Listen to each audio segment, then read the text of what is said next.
سب سے پہلے تو ہمارا یہ پختہ ایمان اور کامل یقین ہونا چاہیے کہ ہمارے پاس آنے والی تمام بیماریاں، مصیبتیں، آفات و بلیات، مشکلات، ٹینشنیں، پریشانیاں، یہ تمام کی تمام چیزیں اللہ تعالیٰ کے حکم کے تابع ہیں، اللہ تعالیٰ کے حکم کی پابند ہیں۔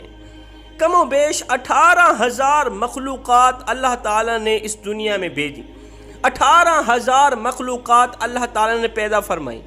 فرشتے بھی اللہ تعالیٰ کی مخلوق ہیں، اللہ تعالیٰ کے حکم کے پابند ہیں، اللہ تعالیٰ کے حکم کے بغیر پر نہیں مار سکتے۔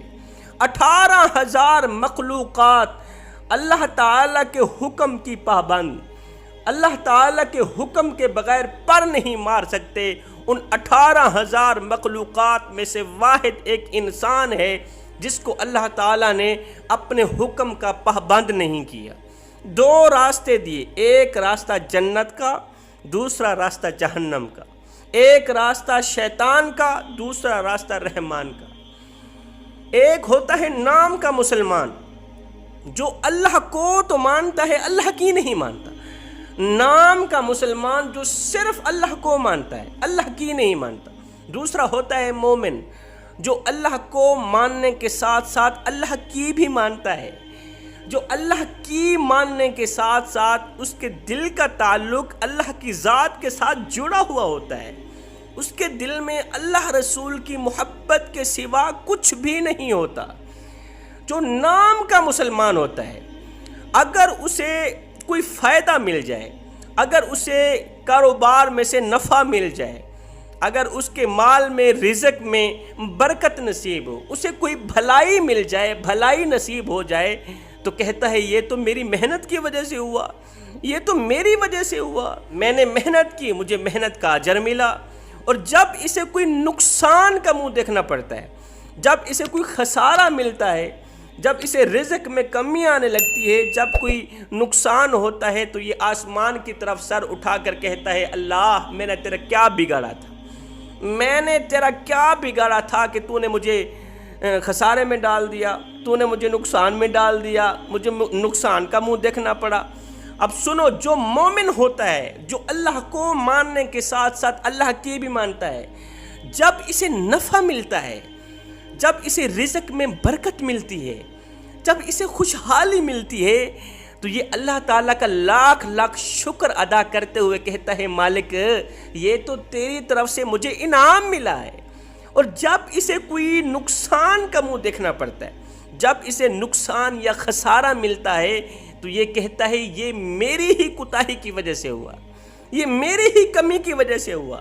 یہ ہوتی ہے مومن کی علامت۔ جب کوئی نقصان ہوتا ہے، جب پریشانی آتی ہے، مصیبت آتی ہے، کوئی دکھ آتا ہے، تو کہتا ہے یہ میری کوتاہی کی وجہ سے یہ سب کچھ ہو رہا، ورنہ میرے اللہ کو کیا ضرورت آن پڑی ہے کہ وہ مجھے پریشانی میں مبتلا کرے، اللہ تعالیٰ کو کیا ضرورت آن پڑی ہے کہ وہ مجھے نقصان میں ڈال دے۔ وہ مالک جو 70 ماؤں سے بھی بڑھ کے محبت کرنے والا ہے، وہ میرا برا کیسے چاہ سکتا ہے، وہ مجھے پریشانیوں میں کیسے ڈال سکتا ہے۔ اللہ تعالیٰ نے قرآن مجید میں واضح بیان فرمایا جو تمہیں پریشانیاں ملتی ہیں، مصیبتیں، مشکلات، آفات و بلیات، ٹینشنیں، پریشانیاں جو تم تک پہنچتی ہیں، یہ تمہارے ہی کردار کا نتیجہ ہے، یہ تمہارے ہی کرتوتوں کا نتیجہ ہے، ورنہ مجھے کیا ضرورت آن پڑی ہے کہ میں تمہیں عذاب میں مبتلا کروں، میں رب کو کیا ضرورت آن پڑی ہے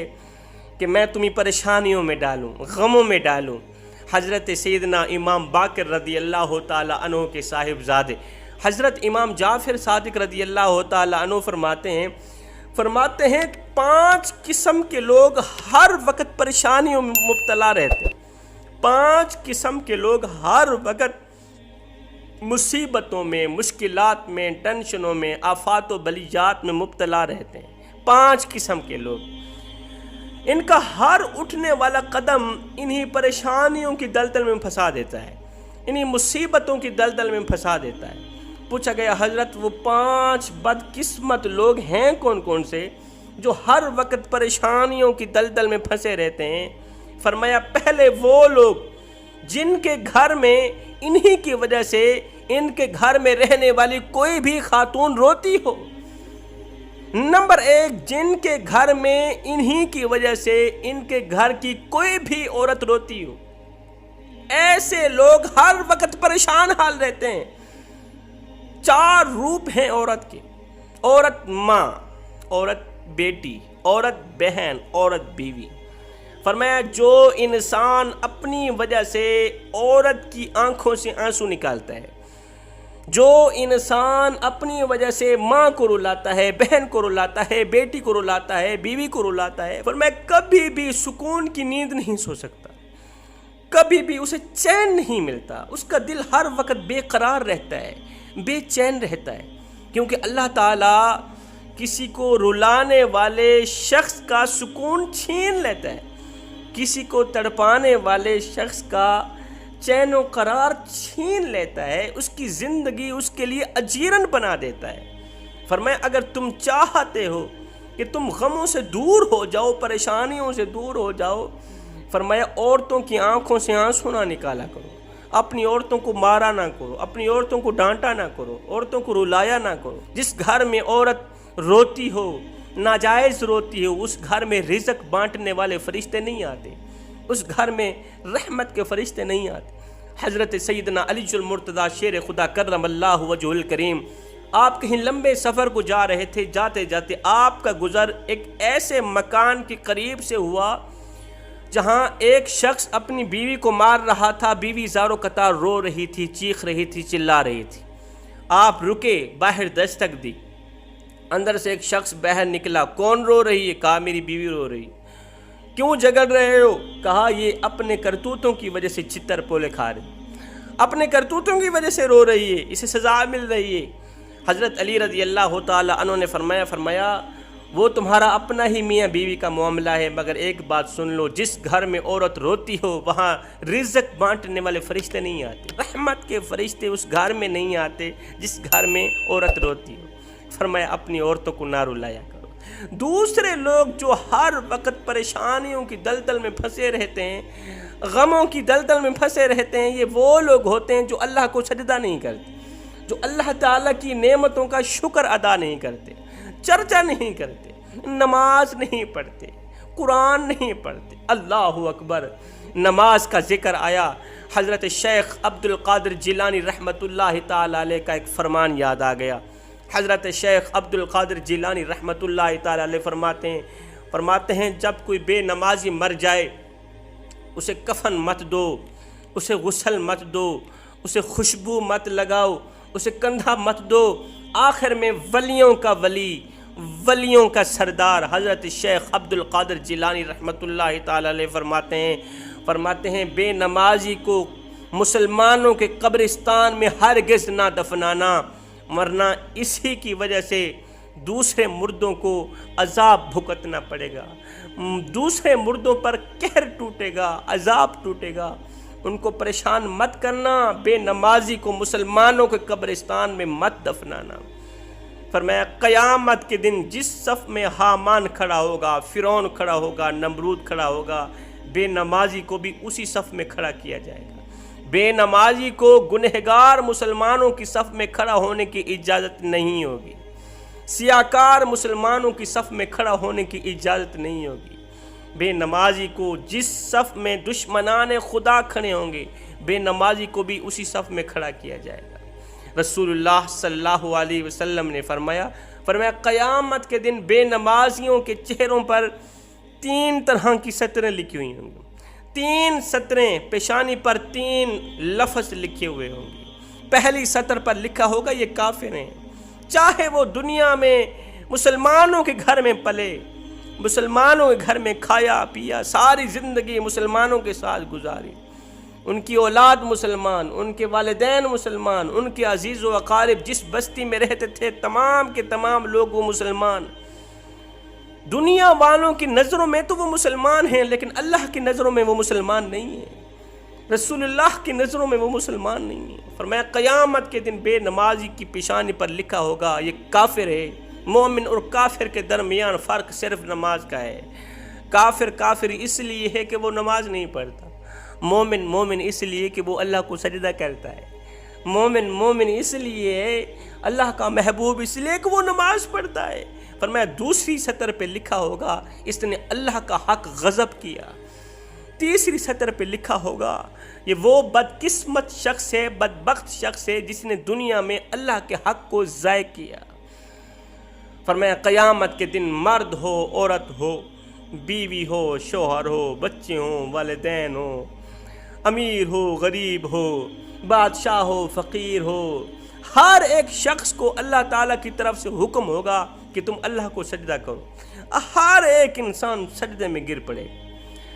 آدم علیہ السلام کی جتنی اولاد ہے، گنہگار، بدکار، سیاہکار، تمام کی تمام اولاد، 1,24,000 رسولوں اور پیغمبروں کی تمام امتیں سجدے میں گر پڑیں گی۔ ہر ایک انسان سجدہ کر رہا ہوگا، ان میں سے ایک شخص ایسا بدقسمت ہوگا جو سجدہ کرنے کی کوشش کرے گا مگر نہیں کر پائے گا۔ یہ کون ہوگا؟ یہ بے نمازی ہوگا۔ بے نمازی اس دن خدا کو سجدہ نہیں کر پائے گا، اس کی کمر میں لوہا ٹھونک دیا جائے گا، سریا ٹھونک دیا جائے گا، یہ اکڑ جائے گا، اس طرح اکڑے گا جس طرح یہ اس دن بھی تکبر کر رہا ہو، فخر کر رہا ہو۔ اللہ اکبر، یہ کوشش کرے گا سجدہ کرنے کی۔ جب ساری کائنات سجدے میں جھکی ہوئی ہوگی، یہ بدقسمت کھڑا ہوگا، سجدہ نہیں کر پائے گا۔ لوگ اس کی طرف دیکھیں گے، کہیں گے وہ بدقسمت، تو وہی بدقسمت ہے جو دنیا میں اللہ کو سجدہ نہیں کرتا تھا۔ اللہ اکبر، اللہ جب ناراض ہوتا ہے روٹی بند نہیں کرتا، اللہ جب ناراض ہوتا ہے رزق بند نہیں کرتا، اللہ جب ناراض ہوتا ہے سورج کو حکم نہیں دیتا کہ فلاں شخص میرا نافرمان ہے، تیری کرنیں اس کے آنگن میں نہیں جانی چاہیے، نہ بندے نہ۔ اللہ جب ناراض ہوتا ہے تو سجدوں کی توفیق چھین لیتا۔ اللہ جب ناراض ہوتا ہے تو یہ من اجڑ جاتا ہے۔ اور سید کو اتنا تو بتا دو، جس بندے کا من بھی اجڑ جائے اس کے پلے رہتا ہی کیا ہے۔ میرے نبی نے فرمایا صحابہ، میرا جی چاہتا ہے کسی کو کہوں اذان دے، کسی کو کہوں نماز پڑھائے، میں گاؤں میں نکل جاؤں، گھروں میں نکل جاؤں، میرا جی چاہتا ہے دیکھوں جس گھر میں لوگ نماز نہیں پڑھتے، جس گھر کے لوگ نماز نہیں پڑھتے، میرا جی چاہتا ہے ان کے گھروں کو جا کر آگ لگا دوں۔ اللہ اکبر، جس گھر میں رہنے والے میاں بیوی بچے نماز نہیں پڑھتے، میرا جی چاہتا ہے ان کے گھروں کو جا کر آگ لگا دوں۔ میں آپ سے کچھ پوچھنا چاہتا ہوں، اللہ کے محبوب نے صرف چاہا ہے، آگ نہیں لگائی، جا کر آگ نہیں لگائی۔ اگر جا کر آگ لگا دیتے کائنات کا کوئی بھی گھر باقی نہ بچتا، سلامت نہ رہتا، پوری کائنات جل کر راکھ ہو جاتی۔ اگر میرے نبی جا کر آگ لگا دیتے، میرے نبی نے آگ نہیں لگائی، نبی نے صرف چاہا ہے، نبی نے صرف چاہا ہے۔ نبی کی چاہت پر اللہ نے جو ہم پر آگ لگائی، اللہ نے جو ہمارے گھروں میں آگ لگائی، وہ تمام لوگوں کے سامنے، مال کے ہونے کے باوجود بھی، مال کے ہوتے ہوئے بھی راتوں کو نیند نہیں آتی، کروٹیں بدلتی رہتی ہیں، دل بے چین رہتا ہے، دل بے قرار رہتا ہے۔ مجھے بتاؤ یہ آگ نہیں ہے تو کیا ہے؟ اولاد ہے نافرمان نکلی، اولاد ہے منہ پہ چھتر مارتی ہے، نافرمانی کرتی ہے، اولاد نے عزت والی پگڑی خاک میں ملا دی۔ مجھے بتاؤ یہ آگ نہیں ہے تو کیا ہے؟ دل ہر وقت بے چین بے قرار، پتہ نہیں سکون کہاں گیا، سکون کا جنازہ نکل گیا، بے سکونی عروج پر آ گئی، دکھ عروج پر آ گئے، پریشانیاں عروج پر آ گئی، پتہ نہیں خوشیاں کہاں گئی۔ یہ آگ نہیں ہے تو کیا ہے؟ نماز پڑھ اس سے پہلے کہ تیری نماز پڑھی جائے۔ ایک اللہ کا ولی تھا، اس کا کسی خوبصورت بستی سے گزر ہوا، اس نے عالی شان بنگلے، عالی شان مکان، بستی میں رہنے والے خوبصورت لوگ دیکھ کر اس نے کہا سبحان اللہ، اتنی خوبصورت بستی اور بستی میں رہنے والے لوگ اتنے خوشحال۔ خیر آگے چلا گیا، کچھ عرصہ بعد جب واپسی اسی بستی سے گزر ہوا تو دیکھ کر حیران رہ گیا کہ وہ خوبصورت عالی شان مکان مٹی کے ساتھ مٹی ہوئے پڑے ہیں، بستی تباہ و برباد ہو گئی، ایک گھر بھی نظر نہیں آ رہا، بستی کی خوبصورتی بدصورتی میں بدل گئی۔ وہاں ایک عالم دین رہتے تھے اس اللہ والے نے اس عالم دین سے پوچھا حضرت آخر کیا ہوا، اس کی خوبصورتی بدصورتی میں کیسے بدل گئی؟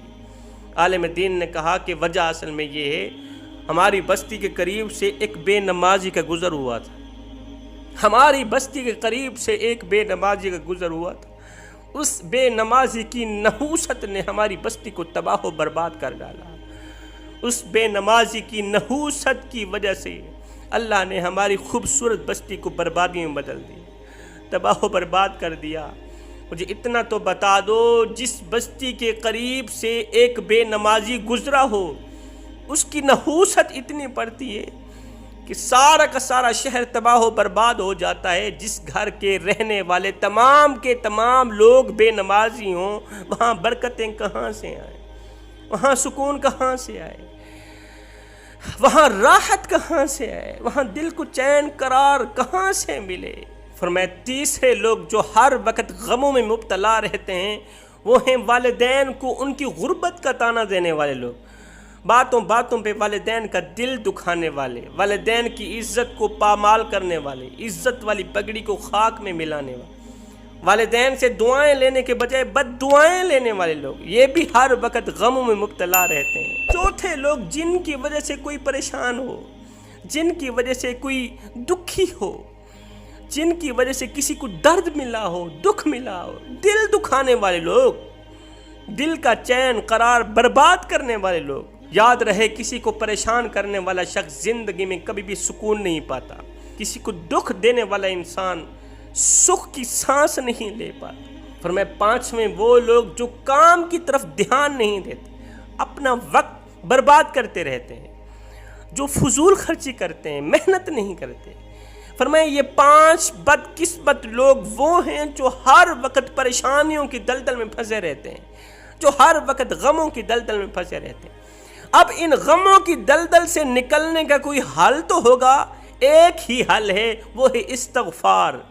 میرے نبی نے فرمایا جب تم پریشانیوں کی، مصیبتوں کی، آفات و بلیات کی پکڑ میں آ جاؤ، پریشانیوں کی دلدل میں پھنس جاؤ، بے برکتی کی دلدل میں پھنس جاؤ، تمہارا سارا کا سارا گھر بے چینی، بے قراری کی دلدل میں پھنس جائے، تو ان تمام مصیبتوں سے نکلنے کا ایک ہی حل ہے، وہ ہے استغفار۔